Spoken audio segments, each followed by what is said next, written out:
ప్రియ స్నేహితులారా, cell phone మాట్లాడుతూ driving చేయకండి ప్లీజ్. మీ ప్రాణాన్ని కాపాడుకోండి. ఈనాడు ఈ జబ్బు అందరికీ వ్యాపించిపోయింది. అదొక ఫ్యాషన్ అయిపోయింది. అంత రాజరికమైన పని మీకు ఏమైనా ఉన్నదా? అంత అర్జెంట్ పని ఏం లేదు కదా. మన డ్రైవింగ్లో ఉన్నప్పుడు ఫోన్ వస్తుంది అనుకోండి, కాసేపు పక్కకు ఆపి మాట్లాడండి, కాసేపు పక్కకు పెట్టుకొని మాట్లాడండి. ఒక చేత ఫోన్ ఇట్లా పట్టుకొని ఒక చేత మాట్లాడే అవసరమా? మీ ప్రాణాల కంటే ముఖ్యమా ఫోను? మిత్రులారా, దయచేసి డ్రైవింగ్లో సెల్ ఫోన్ అస్సలు వాడకండి. విచ్చలవిడిగా వాడకండి. హద్దులో ఉండండి. మితిమీరి ప్రవర్తించకండి. మిత్రులారా, మీ సెల్ ఫోన్ను పరిమితంగా వాడండి, అపరిమితంగా వాడకండి.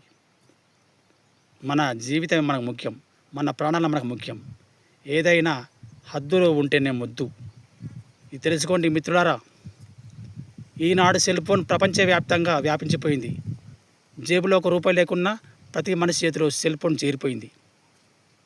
ఇది పెద్ద విప్లవాత్మకమైన మార్పు. అయినా మనం ఈ మార్పును ఆహ్వానించాల్సిందే.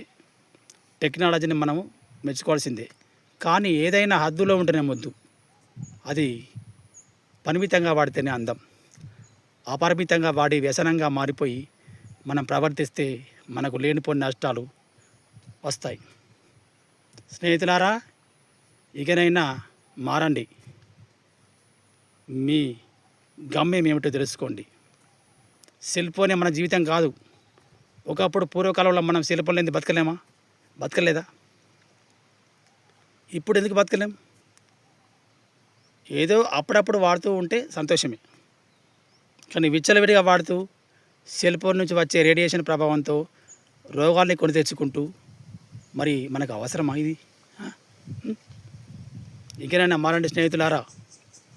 ఇది నేను ఇచ్చే సలహా మాత్రమే. మారకపోవడం మీ ఇష్టం.